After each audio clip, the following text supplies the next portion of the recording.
ओम नमः शिवाय। तंत्र के रचयिता भगवान शिव को मेरा नमस्कार है। बात बहुत पुरानी है।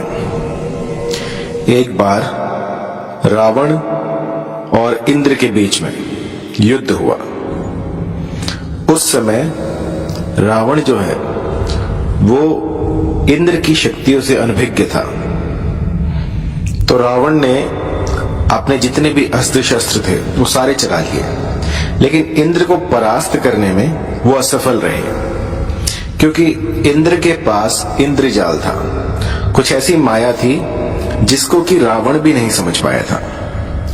फिर रावण ने क्या किया, घोर तपस्या के बाद इस इंद्रजाल को जाना और इंद्रजाल में वर्णित इस मंत्र से कोई भी इस चंद्र वज्र वशीकरण से किसी को भी अपने अनुकूल किया जा सकता है। ये विद्या पहले सिर्फ इंद्र के पास थी और इसके बाद ये रावण ने सीखी। रावण से जो है ये धरा पर आई और इसके बाद जो है ये विद्या जो है हम सब तक पहुंच पाई। तो इस विद्या को चंद्र वज्र वशीकरण कहते हैं। जब कुछ भी ना लग रहा हो, जब सारे हथियार जो है आपके फीके पड़ जाएं, कोई कुछ भी लग ना रहा हो, आपने अपने सारे अस्त्र शस्त्र चला लिए हो, तब एक बार ये वज्र चला के देखिएगा। आप यकीन मानिए इससे जिसको मैंने ये मंत्र दिया है उससे 100% असर दिखे हैं। ऐसा कोई नहीं गया जिसको कि असर ना हुआ हो। हफ्ते भीतर, 2 दिन में, 3 दिन में या उसी क्षण ये अपना प्रभाव दिखाना शुरू कर देता है और सामने वाला आपके आगे नतमस्तक हो जाता है। ये मंत्र जो है आम जनता से छिपाया गया था ताकि इसका दुरुपयोग ना हो, लेकिन आज मैं आपको इस मंत्र की विधि बताऊंगा। जिस भली प्रकार से मैं बता रहा हूं उसी प्रकार से यदि आप इसको करते हैं तो यूं समझिए सामने वाला जो है वो आपके वश में होकर रहेगा। चाहे दुनिया की कोई भी ताकत आ जाए वो इसको रोक नहीं सकती। तो आपको क्या करना है कि जो बेर के पेड़ होते हैं ना, बेर के पेड़, अभी वाले नहीं, अभी जो पेड़ हैं वो सारे मॉडिफाइड हैं, सारे हाइब्रिड हैं। किसी एकांत में जाइएगा, किसी जंगल में जाइएगा जहां पर कि अपने आप कोई बेर का पेड़ उगा हो, उसमें कोई हाइब्रिड अगर पेड़ है तो वो नहीं चलेगा। जो पहले पेड़ होते थे उसकी 4 अंगुल की लकड़ी काट लाएं। ये जो है ये इंद्र का वज्र होगा। तो अच्छे से देखकर थोड़ी मोटी सी वो आपके हाथ में आ जाए, आप ऐसी एक बेर की लकड़ी काट लाएं 4 अंगुल, और किसी भी ग्रहण काल में या फिर कोई भी ऐसा शुभ नक्षत्र हो, जैसे अभी होली आ रही है, आप होली पर इसको सिद्ध कर सकते हैं। तो होली पर आपको 1008 की संख्या में इस मंत्र से उस काष्ठ को एनर्जाइज कर लेना है।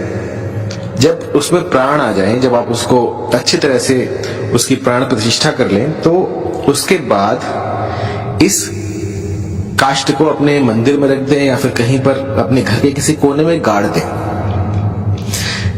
इस मंत्र को करते हुए आपने जिसका भी नाम लिया होगा, आप जिसको भी अपनी ओर आकर्षित करना चाह रहे थे, वो देखते ही देखते बड़ी सुगमता से आपके समीप आ जाएगा और बस आप ही के सुर में सुर मिलाएगा। ऐसा करना बहुत ही कठिन है, लेकिन जो विधि मैंने आपको बताई है इससे ये सब पॉसिबल हो सकता है। आप करके देखिएगा और जो कोई सबसे पहले इसको करेगा, मैं उसे जो मेरे गुप्त मंत्र हैं वो सारे दूंगा, क्योंकि हर किसी के बस की बात नहीं है। लेकिन जिस मेरे साधक ने ये सिद्ध कर ली और अपने प्यार को उसने अपने इस चंद्र वज्र से वश में कर लिया, मैं उसको एक ऐसा ज्ञान दूंगा जो कि इस धरा पर नहीं है, जो स्वर्ग से आया हुआ है। और जितनी जल्दी वो करेगा, जितना जल्दी आप करते हो इसकी साधनाओं में, जितना जल्दी आप इसको सटीक प्रकार से लगा पाते हो, उसको देखकर मैं आपको एक ऐसा ज्ञान दूंगा जिससे कि साधना के क्षेत्र में आप और आगे बढ़ पाएंगे। तो जो साधक होते हैं उनको एक बात हमेशा याद रखनी चाहिए कि बहुत सी ऐसी कठिनाइयां आती हैं, बहुत से ऐसे पड़ाव आते हैं जहां पर कि आपका धैर्य जो है वो टूटने लगता है, लेकिन आपको अथक प्रयास करने हैं, अपने मनोबल को क्षीण नहीं होने देना, बस इस साधना में लगे रहिए, क्योंकि साधना जो है वो होता ही है तलवार की धार पर चलना। जितना आसानी से मैं बता देता हूं, इतना आसान बिल्कुल नहीं होगा। आप सोचिए, आप जा रहे हैं जंगल में और वहां से बेर का पेड़ ढूंढ रहे हैं, मैं बताऊं आपको 10 दिन में भी नहीं मिलेगा, लेकिन 1 दिन में भी मिल सकता है। आपने पहले कहीं देखा हो, वहां से आप ला सकते हैं। तो ये सब लक की बात भी है और आपकी मेहनत पर भी है, आप कितनी मेहनत करते हैं। तो इसका विधान जान लीजिए। सबसे पहले जब आप पेड़ के पास जाएं तो उन्हें दंडवत प्रणाम करें कि मैं इस इच्छित कार्य को पूरा करने के लिए आपकी एक लकड़ी ले जा रहा हूं, तो इससे आपको कष्ट होगा तो मुझे माफ कीजिएगा। और इसके बाद आप हाथ जोड़कर उनसे विनय करें और उनसे आज्ञा लेकर, अब वो पेड़ तो बोलेगा नहीं, लेकिन आप यूं समझिएगा कि आप उसके बाद ले सकते हैं। एक बार उन्हें बताएं और उसके बाद जो है लकड़ी ले लें। लकड़ी लाते समय आपको क्या करना है कि जब जंगल से बाहर आए तो ये सुनिश्चित करें कि आपके आसपास कोई ना हो, दूर दूर तक। अगर आप किसी के साथ भी गए हैं तो उसको बाहर ही छोड़ दें। जब आप लकड़ी ले रहे हो उस समय पर आपके साथ कोई ना हो। अब उस लकड़ी को आपने अच्छे से, कांटे कुटे सारे वहीं पर ही छोड़कर अच्छे से साफ करके ले आना है। रास्ते में अगर कोई आवाज आए, पीछे से कोई बुलाए, आपका नाम कोई ले, तो आपको पीछे मुड़कर नहीं देखना है, क्योंकि यही वो समय है जब चीजें जो है वो आप पर हावी हो सकती हैं। इस समय पर यदि आप चुपचाप आ गए बिना पीछे मुड़े देखे, क्योंकि यहां पर जितनी भी नकारात्मक ऊर्जाएं होंगी वो आपको रोकने का प्रयास करेंगी, तो आपको पीछे मुड़कर नहीं देखना है और चुपचाप, चाहे कोई आपका नाम बुलाए, चाहे कोई रोए, कुछ भी हो, तो आपको पीछे नहीं मुड़ के देखना है। चुपचाप अपने घर में आ जाए और उसके बाद पूर्वमुखी होकर इस मंत्र का 1008 की संख्या में आपको 21 दिनों तक जाप करना है। सबसे पहले जो है आपको कैसे भी करके इस मंत्र की 21,000 संख्या जो है वो पूरी करनी है। जाप करते रहिए, जाप करते रहिए। जब 21,000 हो जाएंगी तो ये सिद्ध हो जाएगा। मंत्र बड़ा छोटा सा है, कोई भी इसको याद कर सकता है। मंत्र है ओम माहेश्वराय नमः। बड़ा छोटा सा है, आप इसको आराम से कर सकते हैं। 21,000 की संख्या में जब ये जाप आप कर लें तभी ये सिद्ध होगा।